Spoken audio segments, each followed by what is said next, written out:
Yeah. Are we good to go now? No. Okay, thank you. Good morning everyone. This is Dilshad Nisar, Faculty of Academy of UPSC. And in this particular lecture we are going to talk about, or we are going to read Plato, है ना. Plato एक ऐसी philosophy है जो सबसे ज़्यादा ज़रूरी, जो मोस्ट इम्पोर्टेंट हमारी जो फिलॉसफी है वो किसकी है? प्लाटो की. प्लाटो के ऊपर एक वेस्टर्न राइटर हैं, टी.एच. मूरहेड उनका नाम है. वो कहते हैं कि इंटायर वेस्टर्न फिलॉसफी जो है ना वो एक ही चीज़ को कॉपी कर रही है और वो एक ही फुटनोट्स को कॉपी कर रहे हैं. वो किसे? प्लाटो को. यानी प्लाटो ने जो कुछ भी कह दिया उसी के बेसिस पे उससे थोड़ा अलग या उससे थोड़ा सिमिलर या उससे थोड़ा डिसिमिलर ही लोग अपनी फिलॉसफी बिल्ड कर रहे हैं. यानी फिलॉसफी प्लाटो के अराउंड ही सारे के सारे फिलॉसफर अपनी अपनी फिलॉसफी बिल्डअप कर रहे हैं. तो ऑफ कोर्स प्लाटो काफ़ी इंपॉर्टेंट हो जाते हैं इस पॉइंट ऑफ व्यू से. और प्लाटो इसलिए भी इंपॉर्टेंट हो जाते हैं क्योंकि उनका एग्जाम में काफ़ी वेटेज है ना. और वेटेज नहीं भी होता है तो वो डायरेक्टली और इनडायरेक्टली जब दूसरे फिलोसफर से क्वेश्चन आते हैं तो वो भी कहीं ना कहीं प्लाटो से ही रिलेटेड रहता है. तो ऑफ कोर्स प्लाटो ज़रूरी है ना. प्लाटो का आपने अक्सर नाम सुना होगा. जो लोग फिलॉसफी नहीं भी पढ़ते हैं वो भी प्लाटो का नाम सुना होगा. अगर से प्लाटो का नाम नहीं सुना होगा तो प्लाटो के आइडियाज़ के बारे में ज़रूर सुना होगा. तो आज का जो हमारा लेक्चर है उसमें हम क्या पढ़ने जा रहे हैं? प्लाटो. बट अगर से मैं डायरेक्ट प्लाटो पे जंप कर जाऊं तो ऑफ कोर्स ये बात नहीं बनेगी. तो इसके लिए हमें प्लाटो पढ़ने से पहले हमें प्लाटो का बैकग्राउंड सेट करना पड़ेगा. प्लाटो जिस टाइम पीरियड में आते हैं उस टाइम पीरियड में दो मेजर प्रॉब्लम्स चल रही होती हैं जिनका सॉल्यूशन निकालना प्लाटो चाहते हैं. जो पहला बिलीफ था एक फिलोसफर का वो क्या था? All change theory. एक इसी का ऑपोजिट था क्या? No change theory.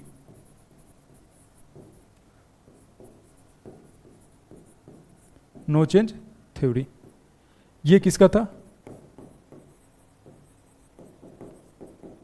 ये परमानेंटिस्ट. अगेन डोंट वरी, ये सब हमारा सिलेबस नहीं है. हम सिर्फ बैकग्राउंड सेट करने के लिए इसको थोड़ा सा शॉर्ट में जान ले रहे हैं ताकि प्लाटो हमें समझना आसान हो जाए. वरना प्लाटो को समझना बहुत ही डिफिकल्ट है, बहुत ही डिफिकल्ट. जो सबसे ज़्यादा डिफिकल्ट किसी को समझना है तो वो क्या है? प्लाटो को समझना. अगर से हम लोग प्लाटो को समझ गए हमारा, बट डोंट वरी, हम इस लेक्चर में ऐसे समझेंगे जैसे it is more like a piece of cake. एक बच्चों का खेल लगेगा ये. बट हेराक्लिटस का क्या मानना है? All change theory. See Heraclitus कहते हैं कि इस दुनिया में कोई भी ऐसी चीज़ नहीं है जो परमानेंट हो. कोई भी चीज़ आती है, थोड़ी देर रहती है और फिर चली जाती है. Everything that come into existence played some role and lead to destruction. ऐसा कोई भी चीज़ नहीं है जो इस दुनिया में परमानेंट हो. There is nothing like permanent. There is nothing like permanent. ये किनका मानना है? ऑल चेंज थ्योरी हेराक्लिटस का. कि आप एक नदी में भी दो बार नहीं नहा सकते. कैसे? फॉर एग्जाम्पल, आप जब ये कहते हो कि हम इस नदी में नहा रहे हैं और फिर आप आ गए नहाकर और आप फिर गए, तो यहाँ पर आप नहा रहे थे, जो पानी यहाँ था वो अब कहाँ चला गया? फुल होकर यहाँ. यानी you can not bath twice in the same river. ये किनका मानना है? जो मानते हैं ऑल चेंज थ्योरी में कि इस दुनिया में कुछ भी परमानेंट है ही नहीं. कुछ भी, नथिंग परमानेंट. हर चीज़ minute to minute, second to second बदलती जा रही है. चीज़ें अपनी डिस्ट्रक्शन की तरफ क्या कर रही है? मूव कर रही है. कहा ठीक है चलो. ये किनका मानना है? हेराक्लिटस का, ऑल चेंज थ्योरी वाले का. एक दूसरी तरफ है, ये कहते हैं नो चेंज थ्योरी. ये कहते हैं कि दुनिया में कुछ भी चेंज नहीं हो रहा, everything is permanent. For example, एक आदमी मरता है, for example one man die, another man born.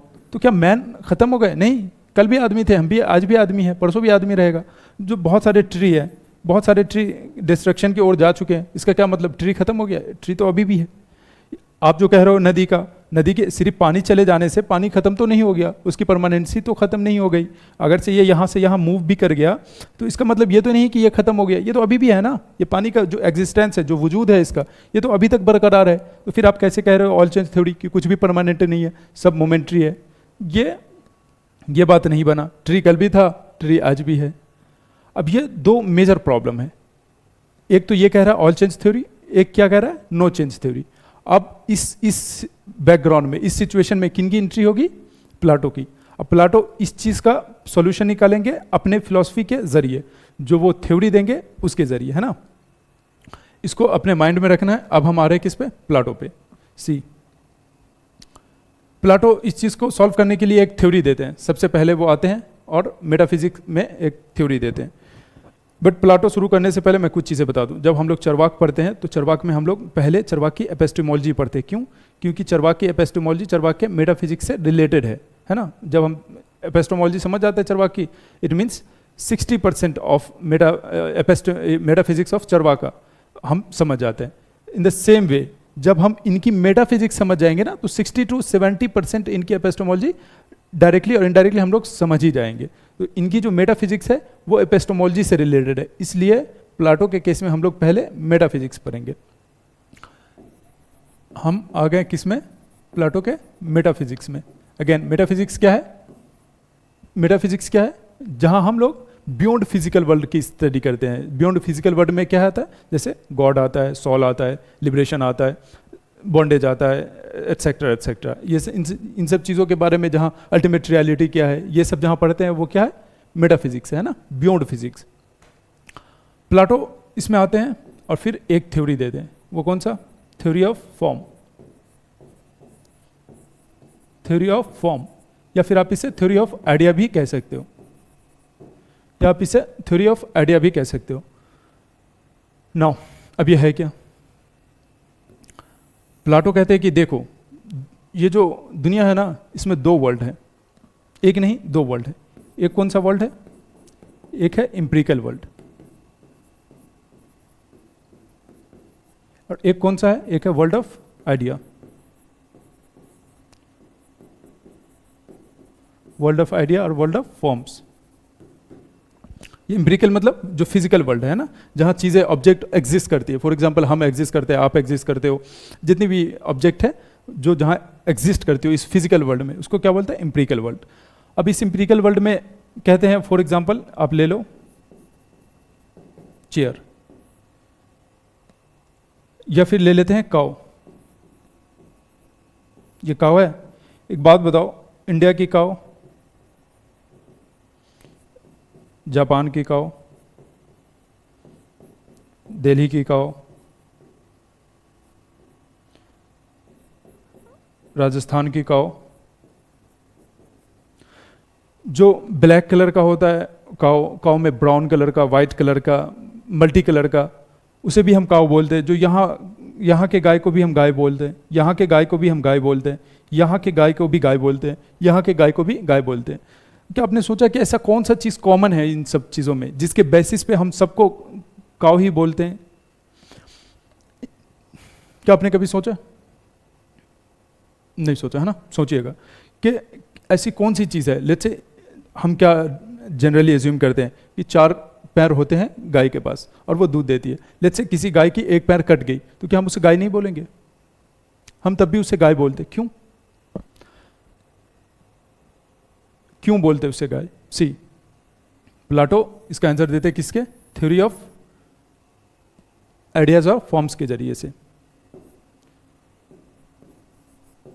वो कहते हैं कि सी, जो यहां गाय पाया जाता है, जो यहां गाय पाया जाता है, जो यहां, इन सब में एक ही चीज कॉमन है, और वो क्या है? उसका आइडिया। उसका आइडिया। जैसे फॉर एग्जांपल ये काऊ, तो ये काऊ जो है ये रियल नहीं है। रियल क्या है? काउनेस। काउनेस एक ऐसा आइडिया है जो कहाँ रह रहा है? वर्ल्ड ऑफ आइडियाज में, वर्ल्ड ऑफ फॉर्म्स में। उस गाय का काउनेस का आइडिया है, जिसके बेसिस पे दुनिया में जितने भी गाय हैं हम सबको क्या बोलते हैं? गाय। सबको किस तरह से आइडेंटिफाई करते हैं? गाय। बहुत सारे डिफरेंसेस होने के बावजूद भी हम सबको क्या बोलते हैं? गाय। नहीं समझ में आया? फिर से सोचते हैं। सी, जब हम ये बोलते हैं कि काऊ, या फॉर एग्जांपल जब हम ये बोलते हैं कि ह्यूमन बीइंग्स, तो क्या हम ह्यूमन बीइंग्स उसी को बोलते हैं जिसके 2 हाथ 2 पैर हो, एक मुंह हो, इस तरीके का अपीयरेंस हो, उसे ही ह्यूमन बीइंग बोलते हैं ना? बट क्या जिनके हाथ पैर नहीं होते, जो हैंडीकैप होते हैं, क्या उन्हें इंसान नहीं बोलते? तो कौन सी चीज़ है ये जो ह्यूमन का, ये जो बीइंग है, ये बीइंग क्या है? ये एसेंस क्या है इसका, जिसके बेसिस पे हम सबको इंसान को इंसान बोलते हैं, इस काऊ को काऊ बोलते हैं, despite of the difference, despite of various difference. हम काऊ को क्या बोलते हैं? काउ बोलते हैं, वो कॉमन क्या है? आइडिया, काउनेस का आइडिया। ये रियल नहीं है, रियल क्या है? काउनेस। और ये पर्टिकुलर चीज क्या कर रही है? सिर्फ और सिर्फ अपने आइडिया को कॉपी करने की कोशिश कर रही है। जब फॉर एग्जाम्पल यहाँ की काउ, यहाँ की काउ, यहाँ की काउ, ये सब सिमिलर है। If two things are similar there must be something common between them, जिसके बेसिस पे हम बोल रहे हैं कि हाँ ये भी काउ है, ये भी काउ है, ये भी काउ है। तो वो सिमिलर क्या है? सिमिलरिटी क्या है उसमें? वो कॉमन चीज क्या है? वो कॉमन क्या है उसका? आइडिया, काउनेस का आइडिया। यानी ये चीज, ये क्या है? ये फिजिकल वर्ल्ड की है, यानी फिजिकल वर्ल्ड में है। ये वो चीज है जो पेरिशेबल है। जो ऑल चेंज थ्योरी थी ना, वो यहाँ के लिए कि यहाँ कुछ भी परमानेंट नहीं है। परमानेंट कौन है? ये idea, world of ideas, world of forms. ये रहते कहाँ है? ट्रांसेंडेंटल वर्ल्ड में। ट्रांसेंडेंटल वर्ल्ड मानी ये रहते कहाँ है? ट्रांसेंडेंटल वर्ल्ड में। ट्रांसेंडेंटल वर्ल्ड यानी beyond this physical world. Transcendental world यानी god of, world of god, और heavenly world. Now, this cow is not real, the cowness is real. This cow is less real manifestation. Now, again, इधर क्या था? World of ideas. Ideas. यहाँ एक idea क्या है? काउनेस का। यहाँ प्रॉपर डिफाइन है कि आइडिया, काउनेस का जो आइडिया है वो कैसा है। अब ये क्या है? ये फिजिकल वर्ल्ड है। यहाँ का जो काउ है ये क्या कर रहा है? ये कॉपी कर रहा है अपने आइडिया को इस तरह बनने का। क्या ये 100% उस तरह बन जाएगा? नहीं। क्यों? अगर से ये 100% अपने आइडिया की तरह बन जाएगा तो फिर ये भी काउनेस ही बन जाएगा ना, ये आइडिया ही बन जाएगा। तो इसीलिए कभी भी ये 100% कॉपी नहीं कर सकता, बट ये कॉपी करता है ना। अभी हम क्या करेंगे? इसका जस्टिफिकेशन थ्योरी देखेंगे, कॉपी थ्योरी देखेंगे, पार्टिसिपेशन थ्योरी देखेंगे, तो चीज़ें और ज़्यादा क्लियर होंगी। फॉर एग्जाम्पल फिर दूसरा लेते हैं कि चेयर, और इसका आइडिया क्या होगा? ट्रांसेंडेंटल वर्ल्ड में चेयरनेस। अब दुनिया की जितनी भी कुर्सी होंगी, जितनी भी, है ना, जिनके एक वो टूट भी चुके हों, फिर भी हम उन्हें क्या ही बोलते हैं? चेयर बोलते हैं। उनके डिज़ाइन में बहुत ज़्यादा डिफरेंस होता है, उसके बावजूद भी हम उन्हें चेयर बोलते हैं। क्यों? क्योंकि उनका कॉमन क्या है उसमें? चेयरनेस। तो रियल क्या है? रियल ये है, ये। अच्छा, नाउ क्या ये जो चीजें दिख रही है ये अनरियल है? नाउ द क्वेश्चन इज कि ये जो चीजें दिख रही है हमें, क्या ये अनरियल है? ये तो हमें फिजिकल वर्ल्ड में अपीयर होती है ना, हम इनको परसीव भी करते हैं, तो क्या ये अनरियल है? नहीं। ये क्या है? ये है less, it is less real manifestation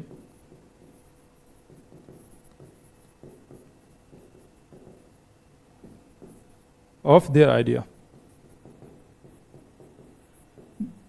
देखो ये अनरियल भी नहीं है, बट ऐसा नहीं है कि ये अपने आइडिया के जितना रियल है, नहीं। ये लेस रियल मैनिफेस्टेशन है ना, कि ये चीज़ें आएंगी जाएंगी, इट इज़ नॉट परमानेंट, ये आएंगी जाएंगी। ये क्या है? ये है परमानेंट। यानी ये क्या है? ये no change theory, no change theory. ये क्या है? All change theory. कि ये जो फिजिकल वर्ल्ड है ना, इसमें कुछ भी परमानेंट नहीं है, यहाँ सब कुछ चेंज होगा। आप जो चीज़ देखते हो ना, आज देखोगे कल नहीं होगा, कल परसों देखोगे उसमें चेंजेस आ चुके होंगे। बट ये जो आइडिया है चेयरनेस का, ये कभी भी चेंज नहीं होगा। ये क्या है? एटर्नल है। ये क्या है? एटर्नल है। ये क्या है? इम्यूटेबल है। ये क्या है? बियॉन्ड स्पेस एंड टाइम है। इससे प्लाटो ने वो जो प्रॉब्लम थी ऑल चेंज थ्योरी और नो चेंज थ्योरी, उसको सॉल्व करने की कोशिश की है ना। अब हम देखते हैं कि ये वर्ल्ड ऑफ आइडिया क्या है ना, थ्योरी ऑफ आइडियाज क्या। अब हम थोड़ा सा थ्योरी ऑफ आइडियाज का फीचर्स देखते हैं।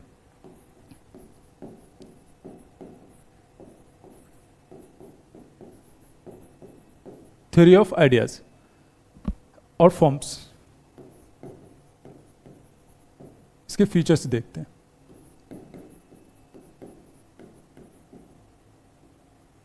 इसके फीचर्स देखते हैं। जो सबसे पहला इसका फीचर्स है वो क्या है? It is substance. जब फिलॉसफी में सब्सटेंस वर्ड यूज हो तो इसमें दो चीज आपको हमेशा याद रखनी। पहला ये अल्टीमेट रियलिटी, सब्सटेंस मतलब अल्टीमेट रियलिटी, कि आइडिया ही है इस दुनिया में जो अल्टीमेट रियलिटी है। वो क्या है? आइडिया है। आइडिया है और फॉर्म्स है। यानी फिजिकल वर्ल्ड को, प्लाटो फिजिकल वर्ल्ड को जो परसेप्चुअल ऑब्जेक्ट है उनको इंपॉर्टेंस नहीं दे रहा, वो इंपॉर्टेंस किसको दे रहा है? उस फिजिकल ऑब्जेक्ट के आइडिया को, उस फिजिकल ऑब्जेक्ट के फॉर्म्स को, उस फिजिकल ऑब्जेक्ट के एसेंस को, कि वो जो भी फिजिकल ऑब्जेक्ट है वो बना क्यों है, उसका एसेंस क्या है, वो कब तक रहेगा, क्या वो पेरिशेबल है, उसका नेचर क्या है। तो प्लाटो कभी भी से फॉर एग्जांपल वो इसको कभी भी इंपॉर्टेंस नहीं देगा, वो इंपॉर्टेंस किसको देगा? इसके एसेंस को, जिस वजह से इसे बनाया गया, इसके फॉर्म्स को, जिसको ये कॉपी कर रहा हो। और वो फॉर्म्स कहाँ रहती हैं? ट्रांसेंडेंटल वर्ल्ड में, वो इस वर्ल्ड में नहीं रहती। पहला चीज, पहला ये क्या है? सब्सटेंस है, सब्सटेंस यानी अल्टीमेट रियलिटी। और दूसरा ये इंडिपेंडेंट एग्जिस्टेंस होगा इसका, इंडिपेंडेंट एग्जिस्टेंस। नाउ फिलॉसफी में जब भी सब्सटेंस वर्ड यूज होगा, what does it means? It means it is ultimate reality and independent existence, it has independent existence. क्या आप ये बता सकते हो दुनिया में ऐसी कोई भी चीज है जिसकी इंडिपेंडेंट एग्जिस्टेंस हो? नो, है ना। हम लोग for example human being, we depend on many thing. हम अपने फूड के लिए किस पे डिपेंड करते हैं? हम अपने प्लांट्स पे डिपेंड करते हैं, हम अपने ऑक्सीजन के लिए प्लांट पे डिपेंड करते हैं, हम अपने फूड के लिए हम अपने सॉइल पे डिपेंड करते हैं, हम पानी पे डिपेंड करते हैं, और बहुत सारी चीज़ों पे हम डिपेंड करते हैं ना। और सेम ऑफ कोर्स एनिमल भी प्लांट्स पे डिपेंड करते हैं। सब, हर कोई जो भी चीज़ यहाँ इस दुनिया में एग्जिस्ट कर रही है वो सब के सब कुछ ना कुछ हद तक डिपेंडेंट है। कोई किसी का भी इंडिपेंडेंट एग्जिस्टेंस है ही नहीं। तो इसीलिए इस दुनिया में कोई भी चीज़ सब्सटेंस नहीं है। प्लाटो के अकॉर्डिंग सब्सटेंस क्या है? आइडिया और फॉर्म्स। और वो आइडिया और फॉर्म्स कहाँ रहता है? ट्रांसेंडेंटल वर्ल्ड में, इस वर्ल्ड में नहीं। तो पहला क्या हो गया? आइडिया के फ्यूचर क्या हो गए? थ्योरी ऑफ आइडिया की जो सबसे पहले फ्यूचर है वो क्या है? कि ये सब्सटेंस है, यानी अल्टीमेट रियलिटी क्या है? आइडिया है।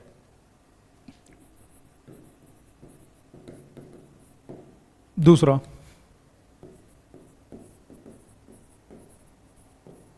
Essence, it talks about essence. जब हम ये कहते हैं, लेट्स से फॉर एग्जांपल, जब हम ये कहते हैं ह्यूमन बीइंग, तो फिर जितने भी दुनिया में आदमी है उसको हम ह्यूमन बीइंग क्यों कहते हैं? उसमें ऐसा कौन सी चीज कॉमन है? उसकी बीइंग्स क्या है? उसकी बीइंग्स क्या है जिस बेस पे हम सबको ह्यूमन बीइंग्स कह रहे हैं? कुछ तो कॉमन होगा उसमें। तो वो कॉमन क्या है? उसका आइडिया, ह्यूमननेस। ह्यूमननेस, इसका एसेंस क्या है? रैशनैलिटी। फॉर एग्जांपल, कि रैशनैलिटी एक एसेंस है कि जितने भी इंसान है उसमें क्या होती है? रीजन होती है। तो उसका बीइंग क्या हो गया? रैशनैलिटी। उनका एसेंस क्या हो गया? उनका एसेंस क्या हो गया? ह्यूमननेस। ये ह्यूमननेस क्या हुआ? इसका आइडिया। तो इसका एक फीचर, थ्योरी ऑफ आइडिया का एक फीचर क्या हुआ?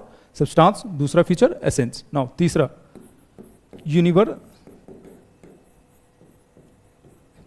यूनिवर्सैलिटी। अगर से ये जो आइडिया है इसका, ले एग्जाम्पल, जो चेयर का आइडिया है, चेयरनेस का,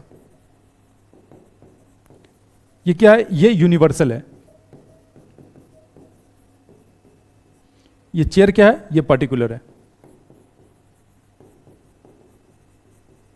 यानी ये एक अकेला हो सकता है ना, ये सिंगल है, बट ये क्या? यूनिवर्सल है। ये आइडिया क्या होता है? यूनिवर्सल। यानी ये हर एक time, beyond time and space होता है, हर एक टाइम एंड पीरियड में, हर एक स्पेस एंड टाइम में, सब में ये एक ही रहेगा, सबके लिए ये एक ही रहेगा। आइडिया, चेयर का जितना भी आइडिया होगा, जितनी भी चेयर होंगी, जितनी भी इस फिजिकल वर्ल्ड में चेयर होंगी, उन सब का एक ही आइडिया होगा। और वो आइडिया क्या होगा? चेयरनेस का। इसीलिए चेयरनेस क्या है? एक यूनिवर्सल आइडिया है। इसमें जितने भी चेयर है, यूनिवर्सल मतलब अब इसमें दुनिया में जितने भी चेयर है इस फिजिकल वर्ल्ड में, वो सब किसके अंदर आ जाएंगे? इसके अंदर आ जाएंगे। Why? Because chairness is universal, chairness is idea and idea is universal. तो इस हिसाब से ये चेयर, ये पर्टिकुलर भी इसमें आ गया। अब कोई दूसरा चेयर 2 जो है, चेयर 2, वो भी इसी में आएगा, उसका भी सेम, वो भी यूनिवर्सल होगा, है ना। नाउ अगेन मैं फिर से रिपीट कर दूं, according to Plato this chair is less real manifestation of their idea of chairness. यानी ज्यादा रियल कौन है? ये। अल्टीमेट रियल कौन है? ये। एसेंस कौन है? ये। इसका सब्सटेंस कौन है? ये क्या है? ये फिजिकल वर्ल्ड में ये आएगा, पेरिशेबल नेचर है इसका, आएगा जाएगा, है ना। एक चेयर 2 साल, 3 साल, 5 साल, ज़्यादा नहीं। ये क्या है? बियॉन्ड, ये इनफैक्ट ये क्या है?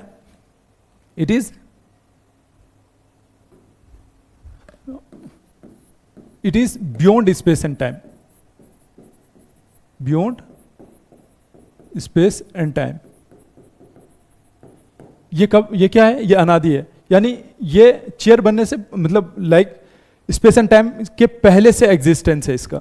इसका एग्जिस्टेंस क्या है? स्पेस एंड टाइम से बियॉन्ड, इस वर्ल्ड में नहीं है, किसी ट्रांसेंडेंटल वर्ल्ड में। और ट्रांसेंडेंटल वर्ल्ड क्या है? स्पेस एंड टाइम से बियॉन्ड है वो वर्ल्ड, पहला चीज। ये फोर्थ हो गया। नाउ फिफ्थ ये क्या है? It is simple and pure,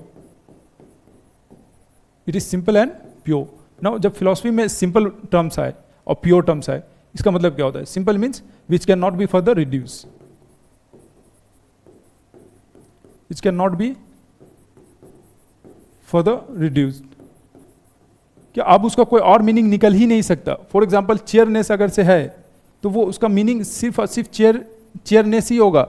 इसका मतलब डस्टर नहीं हो सकता है ना, इसका मतलब काउ नहीं हो सकता, इसका मतलब विपन नहीं हो सकता। ये सिर्फ और सिर्फ चेयर को ही डोनेट करेगा। ये सिंपल और प्योर होता है, ये इंडिविजिबल होता है। अगर से चेयरनेस का आइडिया है तो ये चेयर को ही डोनेट करेगा। नाउ 6, फिर प्लाटो कहते हैं सी, जो सबसे बड़ा आइडिया होता है वो आइडिया में भी एक हायरार्की होती है। कुछ आइडिया ऐसे होते हैं जो हायरार्की में टॉप पे होते हैं, कुछ आइडिया उससे नीचे, कुछ आइडिया उससे नीचे, कुछ आइडिया उससे नीचे। जो सबसे ज़्यादा मटेरियल होगा ना नेचर में, वो सबसे नीचे रहेगा। जो सबसे ज़्यादा इंक्लूसिव होगा ना, वो किस पे रहेगा? टॉप पे रहेगा, टॉप पे रहेगा। और जो सबसे ज़्यादा ऊपर टॉप पे है, वो जो सबसे ऊपर टॉप पे है वो क्या है? Idea of good, idea of good. अब हम देखेंगे पहले कि आइडिया ऑफ गुड क्या है, बट पहले हम ये समझ रहे हैं कि आइडियाज क्या है? हायरार्किकल इन नेचर है। क्या इसमें हायरार्की है? आइडियाज का एक नेचर क्या है कि ये हायरार्किकल होता है। जो सबसे ज्यादा इंक्लूसिव होंगे वो कौन सा, वो कहाँ होंगे? टॉप पे होंगे। वो कौन सा है जो सबसे ऊपर टॉप पे है? वो क्या है? Idea of good. जो सबसे बॉटम में होंगे ये कौन आइडिया होगा? ये मटेरियल चीजों का आइडिया होगा। जो जितना ज्यादा मटेरियल होगा वो उतना बॉटम में होगा, जो जितना इंक्लूसिव होगा वो कितना, वो टॉप पे होगा। आइडिया के हायरार्की में टॉप पे कौन है? Idea of good. इसे याद रखना, अभी हम लोग इसे डिस्कस करेंगे। नाउ एक बात बताओ, क्या हमें प्लाटो के थ्योरी ऑफ फॉर्म से डुअलिज्म स्टैब्लिश होता हुआ नहीं दिख रहा? क्या आपको डुअलिज्म स्टैब्लिश होता हुआ दिख रहा है? जहां पर वो क्या बात कर रहे हैं, एक तरफ तो वो फिजिकल वर्ल्ड की बात कर रहे हैं और एक दूसरी तरफ वो क्या कर रहे हैं? वर्ल्ड ऑफ फॉर्म्स की बात कर रहे हैं, आइडियाज की बात कर रहे हैं। यानी वो दो डुअल वर्ल्ड एस्टेब्लिश कर दिया ना। एक तो फिजिकल वर्ल्ड जहां हम लोग रह रहे हैं, एक तो वर्ल्ड ऑफ आइडिया जहां आइडियाज रहती है ना, ट्रांसेंडेंटल वर्ल्ड या फॉर्म्स रहती है, वो क्या है? Transcendental world. यानी ये डुअलिज्म एस्टेब्लिश कर दिया। अब अगर से उन्होंने एस्टेब्लिश करा है तो अब उनको इसका वो भी देना पड़ेगा, जस्टिफिकेशन भी देना पड़ेगा। प्लाटो क्या जस्टिफिकेशन देते हैं अब वो जरा देखते हैं ना। अब इसका जस्टिफिकेशन तो देना पड़ेगा इनको। ये फिलॉसफी है। अगर से आप कोई भी चीज क्लेम करते हैं पब्लिक डोमेन में तो फिर आपको प्रूफ करना पड़ता है अपने क्लेम को थ्योरी के जरिए, बहुत सारे क्लेम आर्गुमेंट के जरिए, रैशनल इंसाइट के जरिए आपको अपनी थ्योरी और अपना आर्गुमेंट प्रूफ करना पड़ता है। इसके लिए भी जस्टिफिकेशन देना पड़ेगा। इसके लिए प्लाटो 4 थ्योरी देंगे, 4 जस्टिफिकेशन देंगे। पहला copy theory,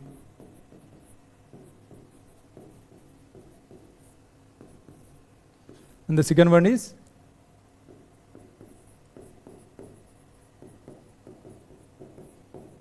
participation theory, third one is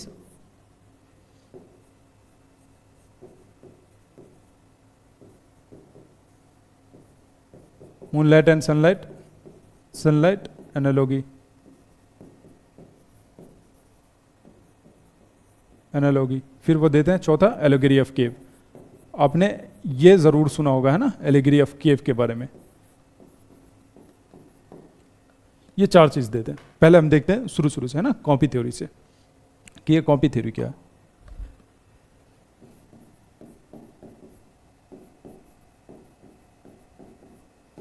अभी हमने क्या कहा था, यहाँ इस एम्पिरिकल वर्ल्ड में यहाँ क्या रहती है, पर्टिकुलर चीज रहती है। जैसे चेयर, यहाँ क्या रहती है, चेयरनेस।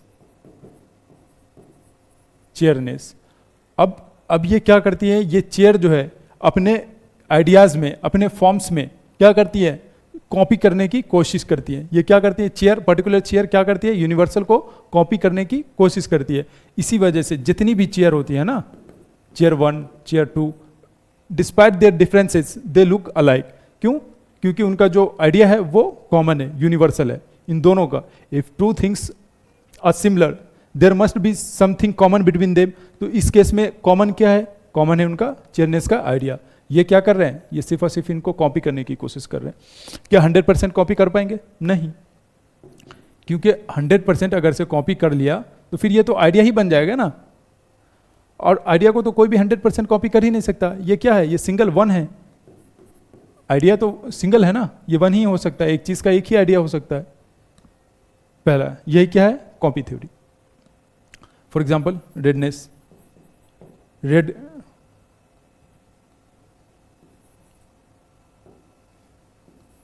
तो ये रेड रियल नहीं है। रियल क्या है,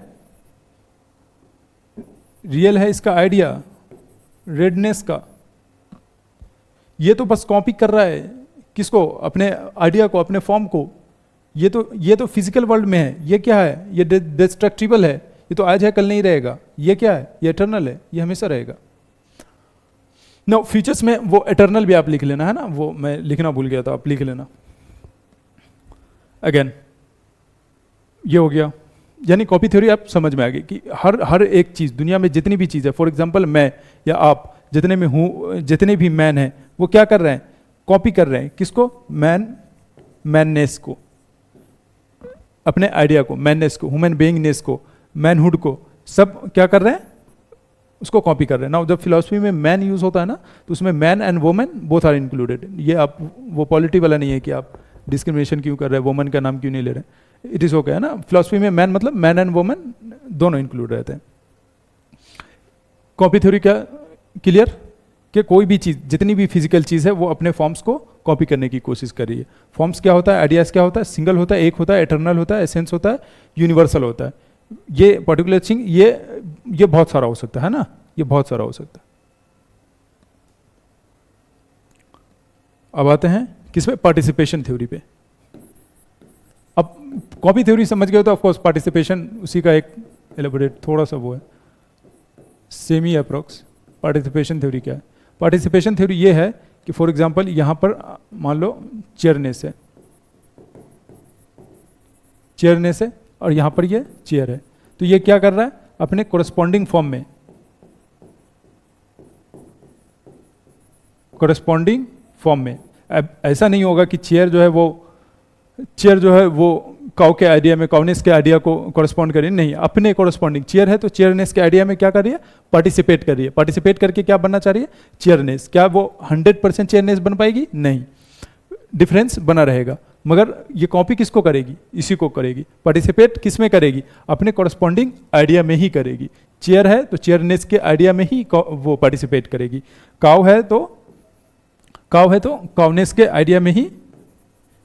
आइडिया में ही ये बिलीव करेगी, पार्टिसिपेट करेगी। यही नाउ तीसरा है क्या,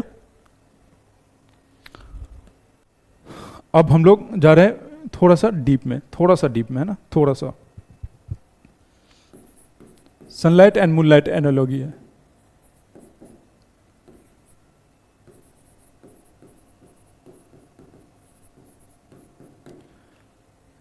क्या आपको पता है कि ये जो मून है, मून के पास अपना लाइट नहीं होता। ऑफ कोर्स हमें पता है ना, moon doesn't have their on light. Sunlight के पास अपना लाइट होता है। जब इसका लाइट इसके पास पड़ता है तो हमें ऐसा लगता है कि मून के पास अपना लाइट है ना, मगर रियलिटी क्या है कि इनके पास अपना लाइट नहीं है। इसका सोर्स ऑफ लाइट क्या है? सनलाइट। सनलाइट इसका यहाँ जाता है और ये रिफ्लेक्ट करके ऐसा दिखने लगता है कि ये रोशनी दे रहा है, बल्कि रोशनी ये नहीं बल्कि इसका होता है, सनलाइट का। इसे याद रखना। हमें क्या होता है? हमें एक वहम होता है, एक गलतफहमी होती है कि हाँ या moon have their on light, but in reality moon doesn't have their on light. अब आते हैं इसके मेन थ्योरी पे इनके, ये याद रखना है ना। अभी हमने क्या पढ़ा कि हमें एक गलतफहमी होती है ना कि मून के पास अपना लाइट है, बट वो होता नहीं है।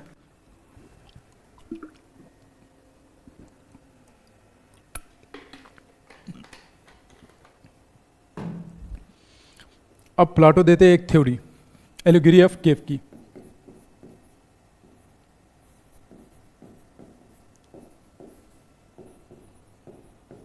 एलिगोरी ऑफ केव की। अब उसमें ये एलिगोरी ऑफ केव के जरिए अपनी पूरी फिलॉसफी समझाने की कोशिश करते हैं। ये क्या कहते हैं? कहते हैं एक गुफा है, यहाँ पर एक दरवाज़ा है। अब इधर पूरा अंधेरा अंधेरा है और लोग उस तरफ ही घूमकर बंद कर जंजीर में बैठे हुए हैं। सारे लोग उसी तरफ घूमकर जंजीर में बैठे हुए हैं। अब क्या होता है, इस दरवाजे से जब सनलाइट की रोशनी जाती है और जिन जिन चीज़ों की परछाई इस शैडो इस पे पड़ता है, इसे लगता है शैडो देखकर, फॉर एग्जांपल यहाँ से अगर से काऊ गुजर रहा हो, हॉर्स गुजर रहा हो, कोई आदमी गुजर रहा हो, तो जिन चीज़ों का शैडो ये इसमें देखता है, उस शैडो को ही वो रियल मान लेता है। उसको लगता है कि यही रियलिटी है, इसके बाहर कोई दुनिया नहीं। यही ये जो केव है, ये जो गुफा है, यही पूरी क्या है? ये रियल वर्ल्ड है, यही रियलिटी है। इसके बाहर कुछ भी नहीं है, इसके बाहर कुछ भी नहीं है। जो रियल है यही है ना। फिर शाम होती है, फिर सूरज अपने घर, फिर सुबह होता है, फिर सूरज आया, सेम चीज़ गोज ऑन। और ये लोग क्या है? जंजीर में जकड़े हुए, उधर ही घूमकर खड़े हुए हैं, जंजीर में जकड़े हुए हैं। इनको फर्क ही नहीं पड़ रहा कि रियलिटी है क्या। जो ये शैडो में देख रहे हैं उनको रियल मान रहे हैं और उन्हीं को सच्चाई मान रहे हैं।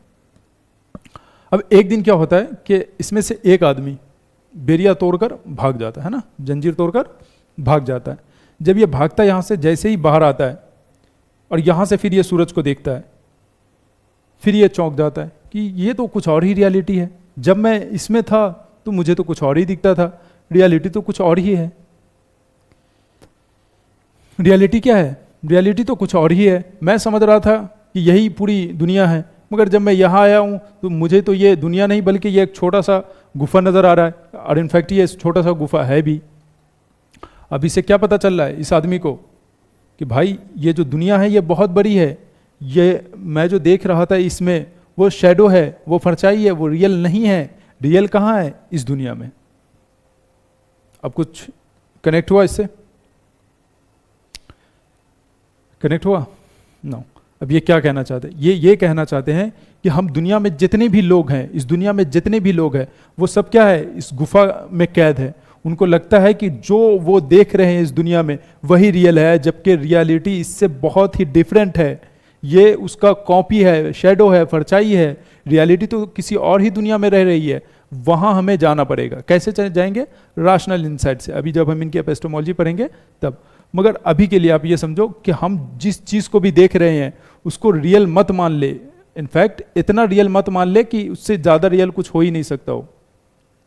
जब ये दुनिया घूमता है, इसे बहुत सारी चीज़ें दिखती हैं कि यार यहाँ तो जो घोड़ा दिख रहा है ये तो रियल हॉर्स है, हमें तो परछाई में थोड़ा डिफरेंट लग रहा था, वो तो अनरियल टाइप का लग रहा था, और ये तो रियल है, ये काफ़ी अच्छा भी है। फिर ये क्या करता है कि ये फिलोसफर, ये आदमी जाता है कहाँ? इसमें, और ये सबको बताता है कि दोस्त तुम लोग इग्नोरेंस में हो, हम लोग इग्नोरेंस में थे, चलो यहाँ से बेरिया तोड़ो, चलो यहाँ से। लोग ये यहाँ कुछ भी रियल नहीं है, सब अनरियल है, रियल चीज़ कहीं और है। ये बहुत सारा ज्ञान देता है इसे, इन सबको। ये लोग क्या बोलते हैं? ठीक है, तुमको लग रहा है तुम जाओ, है ना, तुम एंजॉय करो, हम लोग नहीं जाएंगे। हम जाएंगे तो क्या होगा? लोग हमें मार देंगे। यानी ये लोग क्या, कौन है? ये लोग कॉमन आदमी हैं जो ट्रूथ से, रियलिटी से डरते हैं, दूर दूर भागते हैं। और ये जो यहाँ से भागा था, जो बेरिया तोड़कर आया था बाहर, ये कौन है? ये है फिलोसफर। फिलोसफर क्या करता है? ट्रूथ को फाइंड आउट करता है। फिलोसफर ये क्या कर रहा है? ट्रूथ को फाइंड आउट कर रहा है। ये बाहर अंदर जाकर क्या बता रहा है लोगों को, नॉलेज के बारे में, है ना।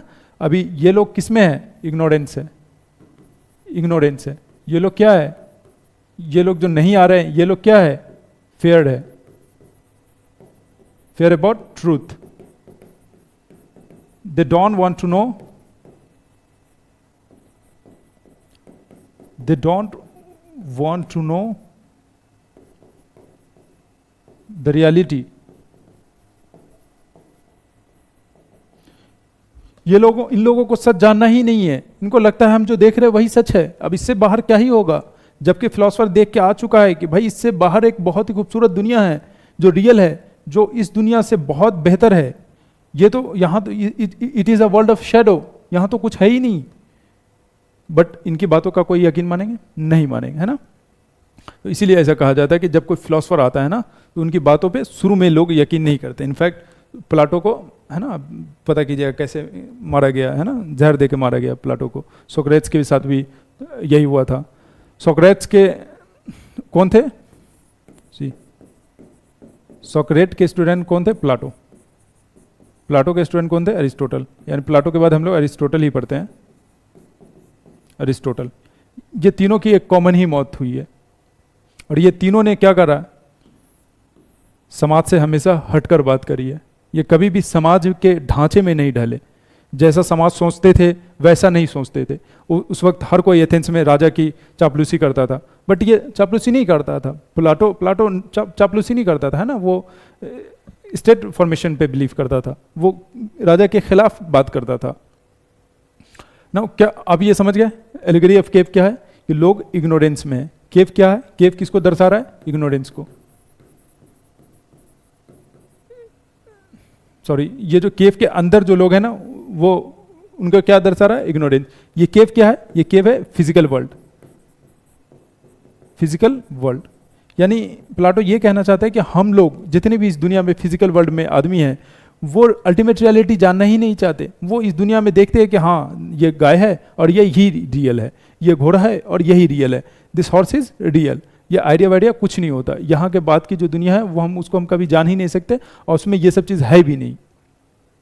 प्लाटो कहते हैं कि नहीं, ये जो दुनिया में हम लोग रह रहे हैं, ये इट इज़ लेस रियल, है ना, it is less real. Unreal नहीं कहते, अनरियल कह देंगे तो फिर, क्योंकि लोगों को फिर इससे डिसएग्रीमेंट होगा, तो वो प्योर अनरियल नहीं कहते। शंकराचार्य भी कुछ ऐसा ही स्टैंस लेते हैं, सेम प्लाटो ने भी ऐसा ही स्टैंस लिया।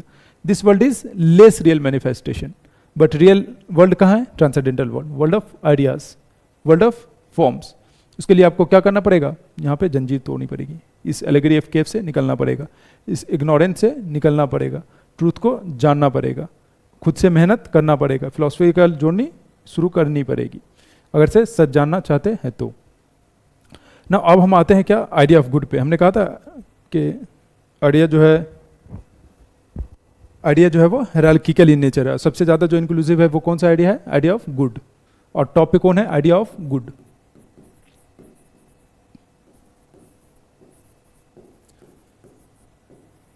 आइडिया ऑफ गुड किस पे है, टॉप पे है। और दुनिया में जितनी भी आइडिया है, सब क्या कर रही है, सब इनकी तरह बनना चाहती हैं, सब इनकी तरह बनने के लिए ऊपर मूव कर रही हैं। इनफैक्ट गॉड जो है ना, गॉड, इनफैक्ट ये जो आइडिया ऑफ गुड से नीचे ही है गॉड भी इनकी तरह बनना चाहते हैं, इनकी तरह ये अचीव करना चाहते हैं, आइडिया ऑफ गुड अचीव करना चाहते हैं। प्लाटो के उसमें आइडिया ऑफ गुड गॉड के एग्जिस्टेंस से ऊपर है, ये बात याद रखना। जब हम वेस्टर्न फिलोसफी में जब हम गॉड को पढ़ते हैं ना, तो उसमें बहुत ही डिफरेंट तरीके से गॉड को पढ़ा जाता है। जब आप हमेशा फिलोसफी पढ़ोगे तब आप समझ में आएगा कि ये क्या बात चल रही है ना। अभी लगेगा कि ये क्या ही चल रहा है, कि गॉड से बड़ा कोई कैसे हो सकता है। तो फिर ये आप समझिएगा जब फिलोसफी पढ़िएगा तब। जब वेस्टर्न फिलोसफी हम पढ़ते हैं तो वहाँ पर इंडियन की तरह से गॉड का परसिवेंस नहीं होता है ना, उनको कुछ और तरीके से परसीव किया जाता है, किसी भी तरीके से ट्रीट किया जा सकता है। हो सकता है वो गॉड को गॉड ना बोले, वो अल्टीमेट रियलिटी बोल दे, डिवाइन बीइंग बोल दे, है ना, सुपर नेचुरल पावर बोल दे, या स्पिरिचुअल एंटिटी बोल दे, कुछ भी, गॉड को कुछ भी बोला जा सकता है। हम लोग इंडिया में हमारे कल्चर की वजह से हम लोग उनको एक डेफिनेट नाम देते हैं, एक डेफिनेट रिस्पेक्ट देते हैं नाम बोलने के वक्त। बट वेस्टर्न में ऐसा नहीं होता है ना, वेस्टर्न में ऐसा नहीं होता। वेस्टर्न फिलॉसफी में गॉड को गॉड बोलते हैं, ठीक है, डिवाइन बीइंग भी बोल सकते हैं, बहुत ही डिफरेंट तरीके से वेस्टर्न फिलॉसफी में गॉड को कंसीव किया जाता है। आइडिया ऑफ गुड जो है मुझे बताना नहीं था, और मैं क्यों बताया, सिर्फ इसलिए कि आप याद रखें कि आइडिया ऑफ गुड जो है वो सुप्रीम है, गॉड से ऊपर भी है। गॉड खुद भी क्या कौन सा स्टेट पाना चाह रहा है, आइडिया ऑफ गुड को अचीव करना चाह रहा है। जितनी भी नीचे आइडिया है, जितनी भी आइडिया है दुनिया में, सब क्या करना चाहता है, ये अचीव करना चाहता है। क्यों जी, जिस तरह के आइडिया ऑफ गुड क्या है, ये फिजिकल वर्ल्ड है, यहाँ बहुत सारी चीज़ें हैं, और यहाँ अभी नाइट है, इसमें कुछ भी विजिबल नहीं होगा, कब तक, जब तक इसमें सनलाइट की रोशनी ना आए। आइडिया ऑफ गुड ये सनलाइट की तरह है, जो सारे आइडिया को विजिबल बनाता है, जिसकी वजह से हमें सारी आइडिया दिखती है, समझ में आता है। वो कौन सा, उस आइडिया के पीछे रिस्पॉन्सिबल कौन है, आइडिया ऑफ गुड, जो कि गॉड से ऊपर है। ओके नाउ इसमें कुछ क्रिटिसिज्म भी है, अरिस्टोटल इसको क्रिटिसाइज भी करते हैं। जैसे फॉर एग्जांपल एक क्रिटिक्स अभी बता दे रहा हूँ, बट हम लोग जब अरिस्टोटल को शुरू पढ़ेंगे ना, तो अरिस्टोटल की जो फिलॉसफी शुरू होगी वो प्लाटो के क्रिटिसिज्म के बाद ही शुरू होगी, यानी वो पहले तो प्लाटो को क्रिटिसाइज करेंगे और उसके बाद से अपनी फिलॉसफी देंगे। बट फिर भी अभी for the sake of curiosity मैं एक बता दे रहा हूँ। प्लाटो ने क्या कहा कि देखो ये एक फॉर्म्स है और एक मैटर है ना, यहाँ आइडिया है ना, यहाँ आइडिया, लेट्स से यहाँ चेयरनेस का आइडिया है, चेयरनेस का आइडिया है, और यहाँ क्या है, चेयर है। चेयर क्या है, मैटर है। फॉर्म्स क्या है इसका, चेयरनेस। आइडिया क्या है, चेयरनेस। प्लाटो क्या बोल रहा है कि ये अलग है, ये अलग है, दोनों अलग है।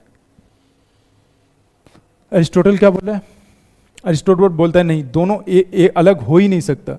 नाउ प्लाटो क्या कहते हैं कि ये चेयर है और ये चेयरनेस है, ये दोनों अलग है। ये क्या है, ये यूनिवर्सल है, और ये क्या है, ये पर्टिकुलर है। अब प्लाटो कहते हैं कि नहीं, जो कुछ भी होता है ना वो फॉर्म्ड मैटर होता है, कभी भी फॉर्म अलग नहीं होता, मैटर अलग नहीं होता। फॉर एग्जाम्पल ये मार्कर है, ये मार्कर में मैटर भी है और मार्कर के पास फॉर्म भी तो है ना, ये जो कुछ भी है ये फॉर्म्ड मैटर है। ये मार्कर का फॉर्म है, एक सॉलिडिटी है, इसकी एक डिफिनिट शेप एंड साइज है, एक फॉर्म है, और ये इसमें एक मैटर भी है। फॉर जो कुछ भी बनता है, लेट्स से ये टी शर्ट है, तो ये टी शर्ट में क्या, एक मटेरियल, इसमें कॉटन है और ये एक फॉर्म में है ना। तो जो कुछ भी बनता है वो क्या बनता है, फॉर्म्ड मैटर बनता है। वो क्या बनता है, फॉर्म्ड मैटर बनता है। प्लाटो यहाँ का बोल रहे हैं मैटर अलग है, फॉर्म अलग है। अरिस्टोटल क्या बोलेंगे कि नहीं, जो कुछ भी बनता है वो फॉर्म्ड मैटर बनता है, फॉर्म एंड मैटर नहीं बनता, फॉर्म्ड मैटर बनता है। जब मैटर बन गया तो वो उसका फॉर्म उस मैटर में आ ही जाता है। ऐसा दुनिया में कोई भी मैटर नहीं जिसका कोई फॉर्म ना हो, सभी का कुछ ना कुछ फॉर्म होता है, पहला चीज। दूसरा चीज वो क्वेश्चन करते हैं कि ये तो यूनिवर्सल है, ये पर्टिकुलर है, तो यूनिवर्सल चीज कैसे कॉपी हो सकती है किसी पर्टिकुलर चीज की, है ना। ऐसे ऐसे तो हजार होंगे, पर्टिकुलर है ना तो करोड़ों हो सकते हैं, कोई पर्टिकुलर मतलब एक, अब एक एक करके कितने चेयर हो सकते हैं। तो पर्टिकुलर चीज का कोई यूनिवर्सल का कैसे कॉपी हो सकता है कोई पर्टिकुलर, अगेन ये भी एक प्रॉब्लमेटिक है। बट और भी इसके बहुत सारे क्रिटिसिज्म है, डिफरेंट फिलोसफर सब। फिलोसफी में ना एक चीज़ अच्छी ये भी होती है कि हम जैसे जैसे आगे बढ़ते हैं तो एक दूसरे को क्रिटिसाइज करते करते हमारा रिवीजन काफ़ी अच्छा हो जाता है। इनफैक्ट ऐसा नहीं है कि आज हम प्लाटो पढ़ रहे तब आगे हमें प्लाटो पढ़ने की जरूरत नहीं पड़ेगी, ऑफकोर्स पड़ेगी। क्यों, क्योंकि अरिस्टोटल जब आएंगे तो वो इन्हीं से शुरुआत करेंगे, लाइए इनकी फिलोसफी को पहले देखते हैं, फिर इनको अच्छे से क्रिटिसाइज करेंगे, तब वो अपनी थॉट प्रोसेस रखेंगे, अपनी फिलोसफी रखेंगे। नाउ फिर जो उनके बाद जो फिलोसफर आएंगे वो उनको क्रिटिसाइज करेंगे, इनको भी क्रिटिसाइज करेंगे कि नहीं आप तो गलत बोल दिए हैं, हम बताते हैं सच्चाई है क्या।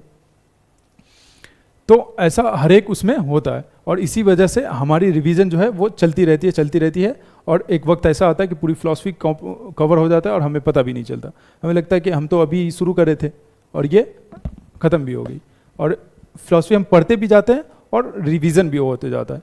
एक तो फिलोसफी की सिलेबस जो है वो बहुत ही छोटी, ऑलमोस्ट बहुत सबसे छोटी जो सिलेबस है वो फिलोसफी की है, इसमें कोई करंट अफेयर से लिंकेज नहीं है, बहुत ही क्रिस्प सिलेबस है, तो ऑलरेडी बहुत ही जल्दी हो जाता है।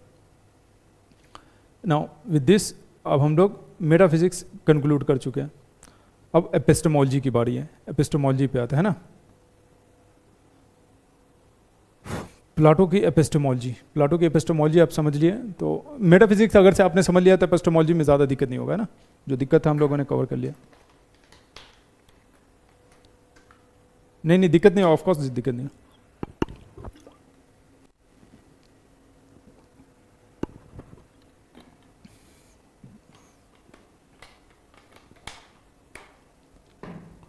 नो, एपिस्टेमोलॉजी इनकी पढ़ते हैं। एपिस्टेमोलॉजी क्या है? जहां हम क्या पढ़ते हैं? What is knowledge, what is knowledge, what are the source of knowledge, what are the characteristic of knowledge, what are the types of knowledge, what are valid knowledge, what are invalid knowledge। जहाँ पे knowledge से related कोई भी चीज़ पढ़ते हैं तो वो क्या होता है? एपिस्टेमोलॉजी होती है। एपिस्टेमोलॉजी की रियल मीनिंग क्या होती है? Theory of knowledge.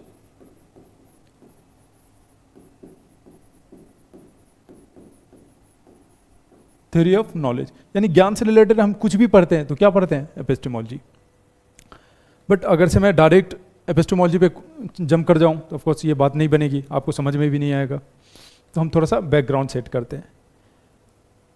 प्लाटो अपनी एपिस्टेमोलॉजी में एक थ्योरी देते हैं और वो थ्योरी का नाम है क्या? Recollection theory.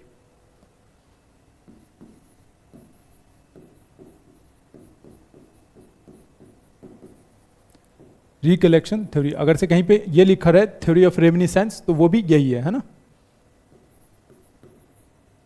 Recollection theory, recollect, इससे क्या सेंस बन रहा है कि कोई ऐसी चीज है जो हमारे पास पहले से है उसे फिर से कलेक्ट करना है, तभी हुआ ना रिकलेक्ट, वरना सिर्फ कलेक्ट होता। पहली मरतबा किसी चीज को कलेक्ट करना होता तो सिर्फ कलेक्ट होता। इसका मतलब है कि कोई ऐसी चीज है जिसको हमें फिर से कलेक्ट करना है। अब आते हैं एपिस्टेमोलॉजी पे। प्लाटो ये कहते हैं कि सी नॉलेज क्या है, ज्ञान क्या है, अल्टीमेट रियलिटी क्या है, ये हमें ऑलरेडी पता था, पता है, पता रहता है। कब? इस वर्ल्ड में, इस फिजिकल वर्ल्ड में आने से पहले। But while upon entering this physical world we forget this idea कि अल्टीमेट रियलिटी क्या है, आइडिया क्या है, एसेंस क्या है, चीज़ों का एसेंस क्या है ना, अल्टीमेट रियलिटी क्या है, ये सारा चीज़ें हमें पता होता है कब? इस दुनिया में आने से पहले। मगर जैसे ही हम इस दुनिया में आते हैं हम क्या भूल जाते हैं। और जब हम चीज़ों को देखते हैं तो हम चीज़ें, फॉर एग्जांपल हम जब काऊ को देखते हैं तो काऊ का आइडिया जो है ना, ये काऊ को देखने से काऊ का आइडिया जो है वो प्रोड्यूस नहीं हो रहा है, बल्कि काऊ सिर्फ और सिर्फ हमें रिमाइंड करा रहा है, ये आइडिया को प्रोड्यूस नहीं करा रहा है।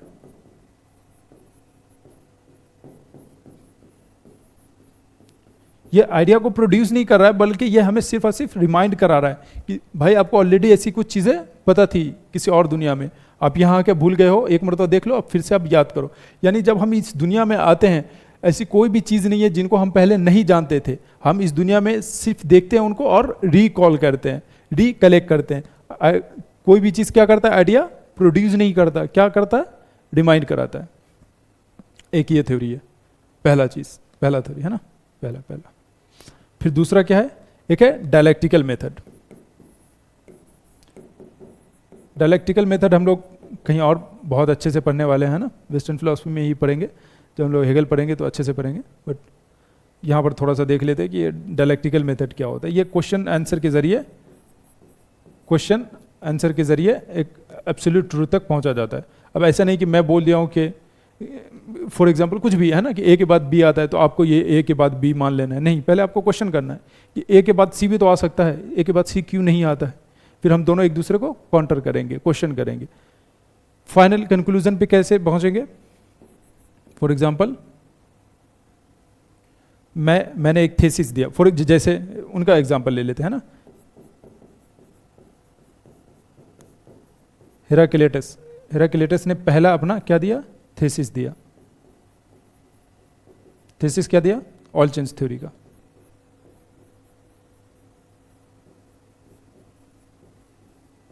ऑल चेंज थ्योरी का। फिर पैरामेनिडेस ने क्या दिया?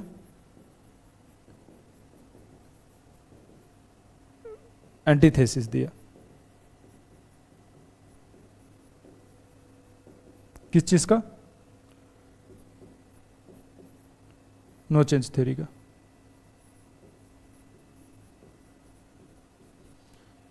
ये थेसिस, ये एंटीथेसिस, है ना, एक तो वाद हो गया, एक विवाद हो गया, थेसिस एंटीथेसिस। अब इन दोनों से मिलकर क्या बनेगा? सिंथेसिस। सिंथेसिस किसने दिया? प्लाटो ने। सिंथेसिस किसने दिया? प्लाटो ने। प्लाटो ने सिंथेसिस दिया। अगेन ये सिंथेसिस भी बहुत दिन तक सिंथेसिस नहीं रहेगा। फॉर एग्जांपल ये सिंथेसिस बहुत दिन तक सिंथेसिस नहीं रहेगा। जिस दिन इसका एंटीथेसिस मिल गया तो ये सिर्फ और सिर्फ ये क्या रहेगा? ये थेसिस बन जाएगा, फिर इसका एंटीथेसिस आएगा, फिर उनसे मिलकर जो आइडिया बनेगा वो क्या बनेगा? सिंथेसिस। और ये आइडिया जो है ये कंटिन्यू होता रहेगा। बट जब तक हमें एब्सोल्यूट नॉलेज ना मिल जाए, इसी तरीके से एक दूसरे को क्वेश्चन काउंटर क्वेश्चन करके अल्टीमेट रियलिटी तक पहुंचना है। बट कोई भी सिंथेसिस बहुत लंबे समय तक सिंथेसिस नहीं रहेगा, यानी वो नहीं रहेगा, है ना, उसका जैसे ही एंटीथेसिस मिला खत्म। ये क्या डायलेक्टिकल मेथड है, ये अभी यहाँ पर उतना यूज नहीं आएगा। यहाँ पर क्या यूज आएगा? रिकलेक्शन थ्योरी का। अब इनका शुरू करते हैं। प्लाटो कहते हैं कि देखिए नॉलेज जो है ना वो 4 तरीके का होता है। टाइप्स ऑफ नॉलेज में वो क्या डिफाइन करते हैं कि नॉलेज जो है वो 4 तरीके का होता है। पहला जो होता है ना वो क्या होता है? कंजेक्चुरल नॉलेज होता है।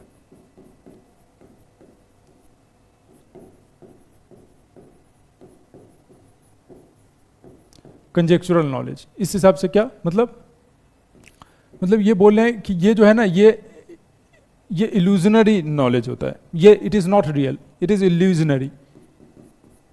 कि हाँ रस्सी में सांप दिख गया, है ना, कोई भी चीज ये इल्यूजनरी, हेलुसिनेशन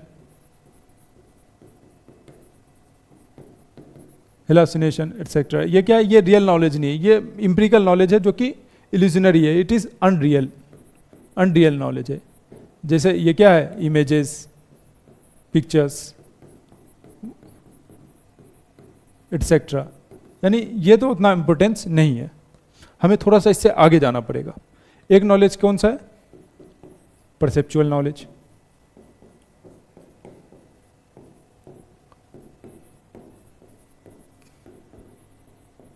परसेप्चुअल नॉलेज ये क्या है?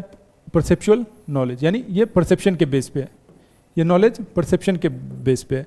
प्लाटो कहते हैं कि जो नॉर्मल ह्यूमन बीइंग है ना वो सोचते हैं कि यही हमारा फाइनल नॉलेज है, यही हमारा फाइनल नॉलेज है, इसी से हमें मिल गया। बट ये भी इसी का दूसरा पार्ट है।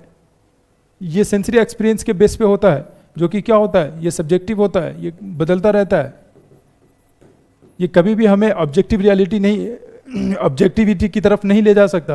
ये कभी भी हमें अल्टीमेट रियलिटी बता ही नहीं सकता। क्यों? क्योंकि ये सेंसरी एक्सपीरियंस के बेस पे है, और सेंसरी एक्सपीरियंस क्या होता है? सबका अलग अलग होता है, इसीलिए इसमें कभी भी सब्जेक्टिविटी नहीं आ सकती। और इट इज लेस रियल, है ना, ये भी उतना रियल नहीं है। फिर तीसरा आता है कौन सा? Hypothetical knowledge.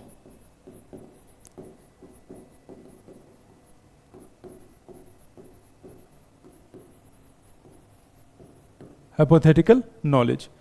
अब ये क्या नॉलेज है? नॉलेज ये इसमें क्या क्या आता है? मैथमेटिक्स, इसमें आता है नंबर्स। नॉलेज के प्लाटो कहते हैं कि देखो ये जो नॉलेज है ना, ऑफ कोर्स ये इसमें रीजन लगता है ना, ये हाइपोथेटिकल है, इसमें रीजन लगता है, इसमें माइंड लगता है, इसमें काफ़ी वो लगती है। बट इसमें भी कुछ दिक्कत है, ये भी हमें अल्टीमेट रियलिटी नहीं बता सकता। क्यों? क्योंकि ये कुछ चीज़ों पर डिपेंड करती है। पहला कौन सी चीज़ों पे? ये डिपेंड करती है लॉजिकल डिडक्शन। ये लॉजिकल डिडक्शन पे डिपेंड करती है। और इसको अब देखेंगे, पहले समझते हैं ये क्या बोल रहा है। फॉर एग्जांपल मैथ का एक इक्वेशन लेते हैं, ये। अब इसका अगला रिजल्ट क्या होगा?